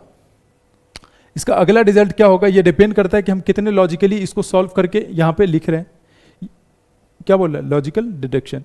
कि हम ये जो हाइपोथेटिकल नॉलेज है ना, जो मैथमेटिकल नॉलेज है, वो लॉजिकल डिडक्शन पे डिपेंड कर रहा है। यानी अगर से लॉजिक इस पे नहीं लगा तो हमें कभी भी वो नहीं मिलेगा। अच्छा, सबका लॉजिक जो है वो अलग अलग हो सकता है, तो अगेन इसमें भी थोड़ा सा चांसेस है सब्जेक्टिविटी आने के। अगेन ये भी इनडायरेक्टली परसेप्शन पे ही रिलाई कर रहा है। कैसे? फॉर एग्जाम्पल 4 + 4 ये भी एक मैथमेटिक्स है। अब 8 कैसे होगा? कहीं ना कहीं से हमें परसेप्शन करना पड़ेगा ना कि हाँ 8 है। फॉर एग्जांपल अगर से मैं ये क्लेम करता हूँ कि ये 90 डिग्री है, तो मैं तो ये देख कर ही, एंगल देख कर ही 90 डिग्री ये कर रहा हूँ, तो डायरेक्टली और इनडायरेक्टली ये भी क्या परसेप्शन के बेस पे ये नॉलेज हो गई। तो प्लाटो क्या इसको रियल मानेगा? बोलेगा नहीं, ये ठीक है, of course it is a good knowledge, but ये फाइनल नॉलेज नहीं है। फिर प्लाटो कुछ और भी देंगे।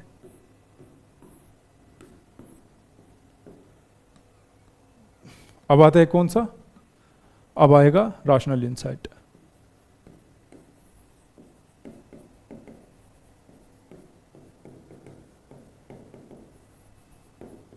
हमारा जो फोर्थ फॉर्म है वो कौन सा है?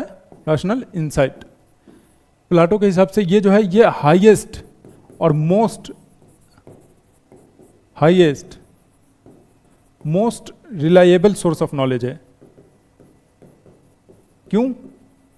बिकॉज रैशनल इंसाइट ही हमें क्या दे सकता है? आइडिया का नॉलेज दे सकता है, हमें यही बता सकता है कि फॉर्म्स क्या होता है। हम इसके जरिए ही रीजन का, हम अपने रीजन रैशनैलिटी का यूज़ करके ही हम आइडियाज़ को जान सकते हैं, फॉर्म्स को जान सकते हैं। हम इसी को यूज़ करके ही अल्टीमेट रियलिटी को जान सकते हैं। अगर से हम मैथमेटिक्स के चक्कर में रह गए, या फिर हम कंजेक्चुरल नॉलेज के चक्कर में रह गए, हाइपोथेटिकल नॉलेज के चक्कर में रह गए, परसेप्चुअल नॉलेज के चक्कर में रह गए, तो हम कभी भी अल्टीमेट रियलिटी नहीं जान पाएंगे। आइडियाज़ क्या है, फॉर्म्स क्या है, ये हम नहीं जान पाएंगे।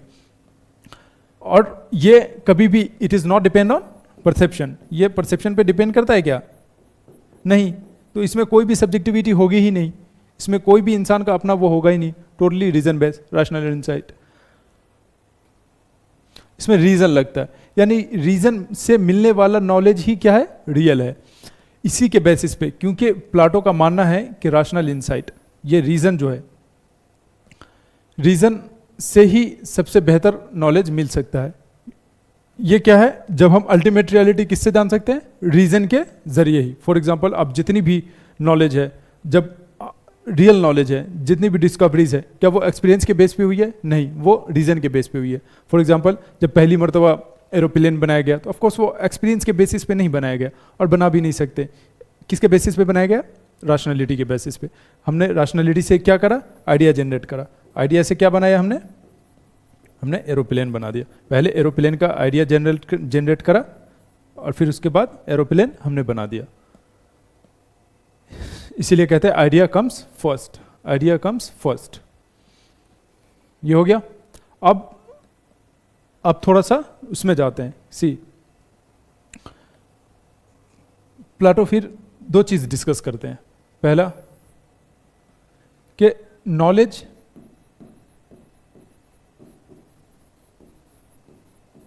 Is not perception.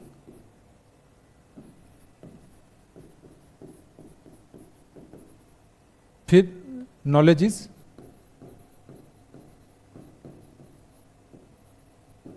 Not opinion.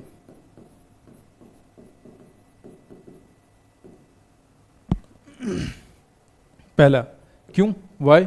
Knowledge of opinion perception के बेस पे क्यों नहीं? सी, ये कहते हैं कि हमारा जो परसेप्शन है, जो हमारा एक्सपीरियंस है, वो एक्सपीरियंस क्या होता है? सब्जेक्टिव होता है। एक्सपीरियंस क्या होता है? सब्जेक्टिव होता है। तो इसमें कभी भी ऑब्जेक्टिव नॉलेज मिल ही नहीं सकता। सबका एक्सपीरियंस अलग है ना। फॉर एग्जांपल 20 डिग्री सेल्सियस पे, मैंने उस दिन एग्जांपल लिया था कि 20 डिग्री सेल्सियस पे हो सकता हो कि मुझे ठंडा ना लगो, है ना, मैं बहुत ही कंफर्टेबल फील कर रहा हूँ। बट हो सकता हो 20 डिग्री सेल्सियस पे आपको काफ़ी चिल लगे, आपको लगे कि नहीं ये तो काफ़ी ठंडा हो गया। अब हम दोनों से पूछा जाएगा कि यहाँ का वेदर कंडीशन कैसा है। मैं क्या ऐसा बताऊँगा? नॉर्मल। आप क्या बताओगे? नहीं, यहाँ तो बहुत ही सर्दी है। यानी सेम जगह का दो आंसर मिल रहा है। क्या इसमें कभी भी हम लोग किसी एक कंक्लूजन पे पहुंच पाएंगे? नहीं पहुंच पाएंगे, कभी भी नहीं। तो ये इसमें एक ये दिक्कत है। दूसरा ये दिक्कत है इसमें कि जो सब्जेक्टिव चीज़ होती है, या फिर जो चीज़ें एक्सपीरियंस पे बेस होती है, तो हमारा एक्सपीरियंस तो बदलता रहता है, हमारा सेंस ऑर्गन चेंज होता रहता है। फॉर एग्जांपल जब हम लोग छोटे होते हैं, कम उम्र के, लेट्स से 3 to 4 मंथ के, तो तब हमें जो हमारा स्किन है वो काफ़ी सेंसिटिव होता है। काफ़ी हमें 2-3 कपड़े पहना के रखे जाते हैं कि हमें सर्द ना लगे, है ना, हमें किसी भी तरह की कोई डिजीज़ ना हो। बट फिर अब हम लोग क्या इस तरह, बचपन में जिस तरह से हमें हमारे स्किन को सेफ करके रखा जाता था, क्या अब रखा जाता है? ऑफ कोर्स नॉट, नहीं रखा जाता है ना। क्यों? क्योंकि अब हमारी स्किन डेवलप हो चुकी है, मैच्योर हो चुकी है। बट इस पे अब जैसे मेरा स्किन चेंज हो रहा है, जैसे मेरा सेंस ऑर्गन चेंज हो रहा है, तो वैसे मेरा नॉलेज का एक्सपीरियंस भी चेंज होगा। फिर क्या होगा, ये नॉलेज भी चेंज होगा, नॉलेज भी चेंज होता है। फिर हम कभी भी डिस्टिंक्शन नहीं कर पाएंगे कि सच क्या है और फॉल्स क्या है, सच क्या है और फॉल्स क्या है। कैसे वो करेंगे? फॉर एग्जांपल मैं तो बोल रहा हूँ कि मुझे 20 डिग्री सेल्सियस पे मुझे बहुत ही कंफर्टेबल फील हो रहा है, आप कह रहे हो क्या कि नहीं मुझे तो ठंड लग रहा है। तो फिर ये ट्रूथ किसकी बात होगी, फॉल्स किसकी बात होगी? ये भी बहुत दिक्कत है इसमें। इसी तरह परसेप्शन में दिक्कत है कि परसेप्शन से आप कभी भी वो नहीं ला सकते, अल्टीमेट रियलिटी नहीं जान सकते। इससे आपको वो नॉलेज नहीं मिलेगा जो रीजन से मिलती है, जो रैशनैलिटी से मिलती है। अब दूसरा आता है, ये क्या, नॉलेज इज नॉट ओपिनियन। कुछ लोगों का ये मानना है कि जो हमारा ओपिनियन होता है it is also a knowledge, but in reality opinion is not a knowledge. Opinion क्या होता है? ओपिनियन होता है इमोशन बेस, कि हमको ऐसा लग रहा है कि इंडिया जीतेगी तो ऑफकोर्स इंडिया जीतेगी, ये हमारा क्या है, ये हमारा ओपिनियन है। बट क्या ये नॉलेज है? नहीं। क्यों? ओपिनियन जो होता है वो क्या होता है, फीलिंग से, हमारे इमोशन से कंट्रोल होता है। नॉलेज क्या होता है? नॉलेज होता है फिक्स, इसको फीलिंग से कोई लेना देना नहीं है ना। फॉर एग्जाम्पल इमोशन है आपका कि लेट्स से कि आपको किसी को 10,000 रुपये देने हो और फिर आपको फिर एक और आदमी को 10,000 रुपये देने हो, तो आप जब नॉलेज के बेसिस पे जोड़ोगे तो क्या होगा इसमें, तब भी 10-10, 20, यानी आपको टोटल 20,000 रुपीज़ किसी को देने हैं। बट इमोशन के बेसिस पे आप हो सकता हो कि आपको लगे कि नहीं 10-10 तो आप 15 ही होने चाहिए, है ना। इमोशन है उसमें, कभी भी वो ओपिनियन क्या है, इमोशन बेस पे। इसको कंट्रोल कौन करता है? ओपिनियन को, इमोशन, जो कभी भी चेंज होता रहेगा, है ना। कि आप भी, मेरा फायदा है तो इमोशनली वो हो जाओ, चेंज हो जाओ। तो नॉलेज तो कभी भी इमोशन बेस तो नहीं हो सकता। नॉलेज रीजन बेस होता है, रैशनैलिटी बेस होता है, फिक्स होता है, ऑब्जेक्टिव होता है। नॉलेज क्या होता है? ऑब्जेक्टिव होता है। और ओपिनियन क्या होता है? ओपिनियन सब्जेक्टिव होता है। सब्जेक्टिव होता है ना, कि फॉर एग्जांपल आपको क्या लग रहा है कि फुटबॉल मैच कौन जीतेगा, कोई अर्जेंटीना बोलेगा, कोई फ्रांस बोलेगा, सबका अपना अपना वो है ना, वो क्या ओपिनियन है, नॉलेज नहीं है कि हाँ ऑफकोर्स अर्जेंटीना ही जीतेगा या फ्रांस ही जीतेगी, पोर्टुगाल, कोई भी जीत सकता है ना। नॉलेज जो होती है ना, वो नॉलेज क्या है? नॉलेज होती है ट्रूथ, और इसमें क्या होती है? सर्टेनिटी। क्या ऐसा नहीं है इसमें? ओपिनियन में क्या होता है? ओपिनियन में ट्रूथ नहीं होता, हो भी सकता है नहीं भी हो सकता है ना। इसमें सर्टेनिटी नहीं होती, इसमें सर्टेनिटी नहीं होती। इसमें ट्रूथ हो भी सकता है ना भी हो सकता है ना, बट सर्टेनिटी नहीं होती। वो हमारा ओपिनियन है कि हाँ ठीक है, बट वो नॉलेज नहीं है। Knowledge is not opinion and opinion is not knowledge. ये समझ चुके हैं तो हम लोग अब आगे मूव करते हैं ना। अब डिवाइडेड लाइन देखते हैं कि प्लाटो का डिवाइडेड लाइन थ्योरी से वो क्या एस्टेब्लिश करना चाहते हैं।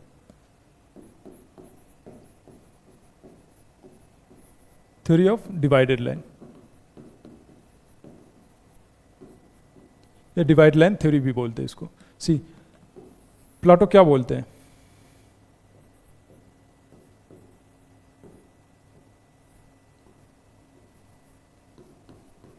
प्लाटो कहते हैं कि सी, जब ह्यूमन बीइंग्स का जो सबसे पहला स्टेप होता है किसी चीज़ को जानने के लिए, उसमें बहुत सारे स्टेप्स इन्वॉल्व होते हैं। जो पहला स्टेप होता है वो क्या होता है? ओपिनियन। ओपिनियन क्या होता है? बिलीफ। यहाँ पर इंसान को क्या देखता है? यहाँ पर इंसान को सिर्फ और सिर्फ इमेज दिखेगा, यहाँ पर लोगों को सिर्फ और सिर्फ क्या होगा? इल्यूजन होगा। हमें थोड़ा सा मेहनत करके ऊपर आना पड़ेगा ना। जब हम यहाँ से ऊपर जाते हैं, जब इमेजिनेशन से, ओपिनियन से ऊपर जाते हैं, सॉरी, जब हम ओपिनियन से, इमेजिनेशन से ऊपर जाते हैं तो फिर क्या बनता है हमारा? बिलीफ। यहाँ पर बिलीफ, फॉर एग्जाम्पल कि हाँ भाई ये जो चेयर दिख रहा है ना ये रियल है, ये जो काव दिख रहा है ना ये रियल है। यानी यहाँ पर हमारा फिजिकल वर्ल्ड के बारे में क्या बनता है? बी से लेकर सी तक ये क्या बनाता है? हमारा फिजिकल वर्ल्ड पे बिलीफ बनाता है। अगेन क्या ये नॉलेज है? नहीं। क्या ये नॉलेज है? नहीं। ये भी नॉलेज नहीं है, ये भी नॉलेज नहीं है। नॉलेज क्या है? फिर हमें सी से डी तक जाना पड़ेगा। नाउ अब यहाँ पे एक डिवाइडेड लाइन बनाते हैं। अब इससे नीचे जो आप आए हैं ना, तो इससे नीचे जो भी है वो क्या है? आपका ओपिनियन है। ये जो ओपिनियन है ना, ये इमेजिनेशन है आपका, इमेजिनेशन है, ये इल्यूजन है, ये रियल नहीं है। इससे नीचे जो कुछ भी है वो रियल नहीं है। ये बिलीफ है आपका कि हाँ जो हमें दिख रहा है वो कुर्सी है, जो हमें दिख रहा है वो काऊ है, बट अल्टीमेट रियलिटी जानने के लिए यहाँ तक तो आप नहीं जान सकते। ये क्या है? ये डिवाइडेड लाइन। इससे ऊपर आओगे आप जब इससे ऊपर आओगे तो आप कहाँ आओगे? इंटेलेक्ट में। थर्ड टाइप ऑफ नॉलेज क्या था? हाइपोथेटिकल नॉलेज था ना, तो फिर दो ना एग्जाम्पल यहाँ पे। या फिर ये क्या है? इंटेलेक्ट। ये क्या है? हाइपोथेटिकल। हाइपोथेटिकल ये क्या है? यहाँ पर नंबर्स दिखते हैं हमें क्या दिखते हैं? यहाँ पर हमें शेप दिखते हैं, हमें फॉर्म्स यहाँ पर नहीं दिखते, एटसेट्रा। ये क्या है? इंटेलेक्ट। यानी अब हम आ चुके हैं ऐसे जगह पर जहाँ से हम एक ट्रांजिशन में अब हम रियल नॉलेज के पास पहुँच जाएंगे। जो सबसे ऊपर है वो क्या है? Rational insight. यहाँ पर जब हम आते हैं तब हमें then we get to know the ultimate reality. जब यहाँ पर हम आते हैं तब हम क्या जान पाते हैं? Idea, forms, ultimate reality. यानी हमें यहाँ पर आना होगा। और हम लोग कहाँ घूम रहे हैं? यहाँ। हमें आना कहाँ पर है? यहाँ, रैशनल इंसाइट के पास। जब रैशनल हमारे अंदर, जब हम रैशनैलिटी के बेसिस पर किसी चीज़ को जानने की कोशिश करेंगे, अपने रीजन के जरिए, अपने तर्क, अपने बुद्धि के जरिए, तब हम किसी को जान पाएंगे? फॉर्म्स को जान पाएंगे, आइडिया को जान पाएंगे। डिवाइडेड लाइन से, इस डिवाइडेड लाइन से नीचे है, ये क्या है? ये अपीयरेंस है। ये अपीयरेंस है। ये क्या है? ये रियलिटी है कि हाँ ये तो हमें दिखता है, ये फिजिकल वर्ल्ड में हमें दिखता है, ये रियल है नहीं। रियलिटी क्या है? ऊपर। ये क्या है ना? ये क्या है? ये वर्ल्ड क्या है? ये सिर्फ अपीयरेंस है। रियलिटी क्या है? रियलिटी ऊपर से है, यहाँ से ऊपर। जब आप अपने बिलीफ से, अपने ओपिनियन से ऊपर जाओगे तब आपको नॉलेज मिलेगी, तब आप रियलिटी में जाओगे, तब आप नंबर्स को जानोगे, शेप्स को जानोगे। जब आप रैशनल इंसाइट के जरिए, अपने रैशनैलिटी के जरिए, रीजन के जरिए, फिर क्या जान पाओगे? फॉर्म्स और अल्टीमेट रियलिटी, आइडियाज क्या है। अब थोड़ा सा PYQ एक दो देख लेते हैं ना। ऑलमोस्ट हमारी फिलॉसफी खत्म हो चुकी है, प्लेटो हमने पढ़ लिया। अब एक क्वेश्चन था 2021 का, वो क्वेश्चन करते हैं कि there is a red chair. ये 10 मार्क्स का क्वेश्चन है 2021 का। There is a red chair, ये कितना? 10 मार्क्स का क्वेश्चन। 10 मार्क्स का क्वेश्चन है यानी 150 words. 150 words is more than enough.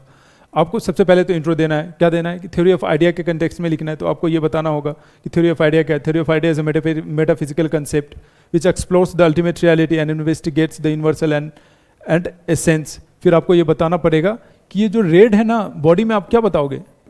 पहले तो इंट्रो लिख दोगे, फिर बॉडी में क्या बताओगे? सॉल्यूशन। भाई ये जो रेड है ना, ये this red is not real और लेस रियल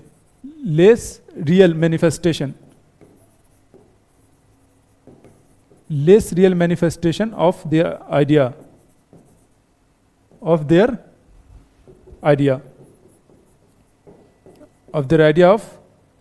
चेयरनेस। रेड है ना, तो सॉरी, रेडनेस। रियलिटी क्या है? रेडनेस। ये क्या है? ये रेड क्या है? और ये रेडनेस क्या है? ये रेड है अपीयरेंस। ये रेडनेस क्या है? ये रेडनेस है reality. Plato theory of form का यूज करके किसको जानना चाहते हैं? रियलिटी को। ये अपीयरेंस है, ये तो हमें ऑटोमेटिकली दिखती है। हमें जानना है किसको? इसको हम जानेंगे किसके जरिए? Theory of forms. Theory of form किससे आएगी? रैशनैलिटी से। तो हम क्या बोलेंगे? रैशनल इंसाइट के जरिए हम किसको जानेंगे? अल्टीमेट रियलिटी को, रैशनल इंसाइट के जरिए। पहला रेड। चेयर, फिर सेम चीज़ चेयर पे भी लिखेंगे, chair is not real, real क्या है, चेयरनेस, जो कहाँ रहती है, ये क्या है, मेटाफिजिकल है, इस दुनिया में नहीं है, ट्रांसेंडेंटल है, दूसरे वर्ल्ड में रहती है, कहाँ, world of ideas, world of forms में।